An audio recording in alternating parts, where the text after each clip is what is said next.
So tired of all these calls I get. This is my outgoing message. I'm going to try to have to bleep certain parts.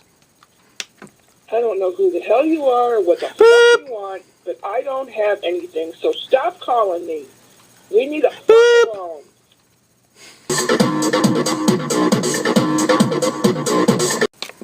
Message 1. And I would also like to congratulate you as you have been pre-selected to receive a vacation with our all-inclusive promotion for 5 days and 4 nights. Also, as an added bonus, you will receive a... Message 2. Hello? Hello? Message 3.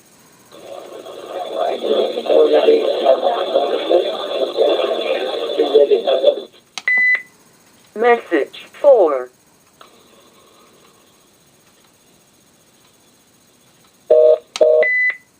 Message 5.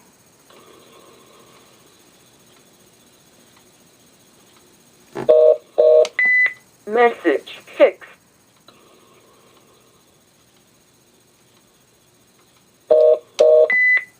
Message 7.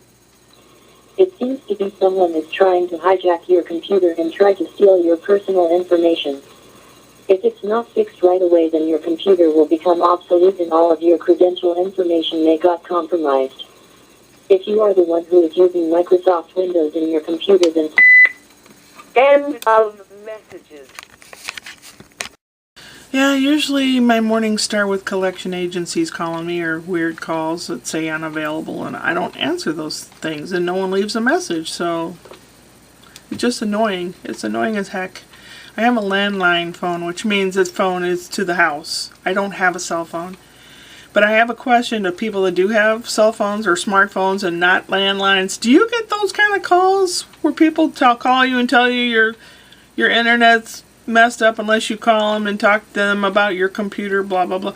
Do you get all those weird calls? You may have won this or you're pre-approved for that on your smartphone? I don't know. It's very frustrating. Well, I had cleaned the vacuum cleaner so that I could take it into the vacuum cleaner repair shop. I thought I'd have to leave it there a couple days, so I cleaned it up. So when you take something to be repaired, clean it up, because if they figure you treat it well by keeping it clean, then they'll treat it well. You know what I mean? So I took it in, and I didn't have to leave it. These people are experts. There's only a couple miles from here, and I just, if I have vacuum cleaner issues, that's where I go. They place a new roller in there, one that's not going to disintegrate, a wooden roller, like the kind that originally came with the lawnmower. Yes, the lawnmower. Vacuum cleaner. So they tried it out at the store, and it works like a charm. So that's good. I forgot to take it out of the car. It's still in the car. Then I went to Speak Italian meetup at the library. And I was the only one there that showed up. I sat there for 45 minutes. It starts at 1:30. So I sat there for a while and no one ever showed up. So I had a little extra time between that and going to the first Italian movie at 5:30. There were 2 tonight, the last 2. One at 5:30 and one at 7:30. So I took the opportunity to get some gas for the car. I found gas that was cheap, about the cheapest around here. It was $2.59 a gallon, and I filled up the tank. It was like 30, I don't know what it was, 36 bucks, something like that. It's a big tank. The car was just about empty. Then I stopped by some store and was asking about a 49cc scooter, like a Vespa, that kind of thing. Way too expensive. Like, well, at least now I know. Then I stopped by Panera Bread, which here in St. Louis is called St. Louis Bread Company because it originates from St. Louis. So I stopped there, and they have a deal where you can get between the three things, soup, salad, and half a sandwich, you can get 2 for a certain price, 2 for $3 or something. So I said, can I get 2 half sandwiches instead of soup or salad? Yeah. Well, I know that the ham and Swiss is good, so I got one of those, and I wanted to try a different one. But now I have a new favorite, which is steak and arugula. Oh my God. Talk about orgasmic. Oh my God. I felt dirty just eating it. It was so good. Oh my God. Yeah. Then from there, I walked up to the REI, which is a sporting goods store. I was looking at a couple things. That's a real expensive place. Then I went over to Trader Joe's, which was in the area. I had taken my little padded, I don't know what you call it, a little container. You can put block of ice in there. I had like some ice in there, and that way if I bought anything refrigerated, it wouldn't go bad. So I had that in the car, and I went into Trader Joe's and got a few things, put them in the little container, went over to Washington University to make it to the first movie by 5:30. By then I was really tired, because I got up early on time, and been going to bed fairly much on time, so I'm getting kind of to a schedule. My son would be proud of me. So I was kind of tired. I was watching this movie, and the people were speaking 1,000 miles an hour. I mean, I can make out a word here or there, but they were speaking so fast, and they had different dialects, and Neapolitan dialect, and that's not easy for me. That one's a tough one. And they were talking about, how when you make the sauce, you do this first, or you do that first, or if you put more onions in, it'll thicken the sauce, and blah, blah, blah. I know a lot of this because I cook a lot, and I experiment in the kitchen. I like to. So I started nodding off. I hope I didn't snore. Then when that was over, someone that I had known from previously being in the Italian-speaking meetup, she stopped coming. She's a very hard person to take. She's very in your face. So she's a little tiny little woman. Maybe she has Napoleon complex. I don't know. But anyway, she was showing me some photos on her phone that she took earlier that morning, and they were really pretty. Nice composition, and her phone takes great pictures. And then the second movie started, and I'll have to put my glasses on to take a peek at the title. I forgot what it was called. Hold on. It's called Tutto Quello Che Vuoi. And basically it's about this young kid, kind of a punk kind of kid, hangs out with some dim bulbs, and his father he tells him that he's got to straighten up. The kid's got an attitude and everything, and Dad says, well, if you aren't going to be in school, you got to do something. And somebody finds him kind of a job, just taking this old guy for a walk in the afternoons. He goes, just keep this guy company. He's in early stages of Alzheimer's. So just keep this guy company. Humor him, keep him company, and I'll pay you 20 euros a day. When they came to the point where they were paying him 20 euros a day, and then the night caregiver had something to do for a month, so he ended up being there overnight as well. So he gets to know this old guy. He's supposedly a published poet and all that, and he was old, like in his 90s. Oh, I think he's supposed to be 85. Of course, this is supposed to have taken place in 2016, a couple years ago, and he was supposed to be 85, supposedly. And he still had some PTSD from World War II, and that all came back periodically through his half-dementia state.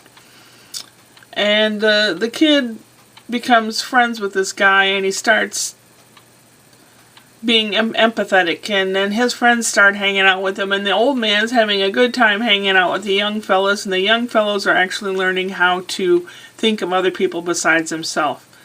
And there's a special journey in this film that the old man has been blithering on about for forever. And the boy pieces it together and figures out where this old man is talking about, and they take a journey there for a very specific reason. And I just, so many different things in this film that push little buttons in me, and I was just crying by the time it was over. And you know how you get embarrassed to cry in front of people, all these people, that place was packed. But I was crying, and all the way home I was crying. And on the way home, of course, you have to be on the highway with the suckiest drivers in this country. St. Louis drivers, they suck. They suck. And part of the journey there, I heard a whoosh and saw this flash past me. This car must have been going 120. And another one right behind him. They were playing cat and mouse and driving in and out of the traffic. And I just took my foot off the gas, and a couple other people around me did too. We were slow, naturally slowing down like, oh man, we expected to see or hear and see some horrible things. Then I got off the highway. I've had enough. My stress level and my emotions and everything by this time of evening, that's it.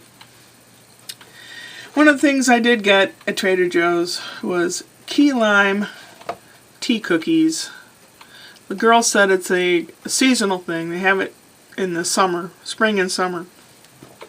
Excuse me.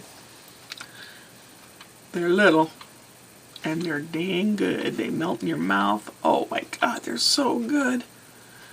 Between that steak sandwich and these, a guy could be in ecstasy. Oh, it's so dirty. Ooh.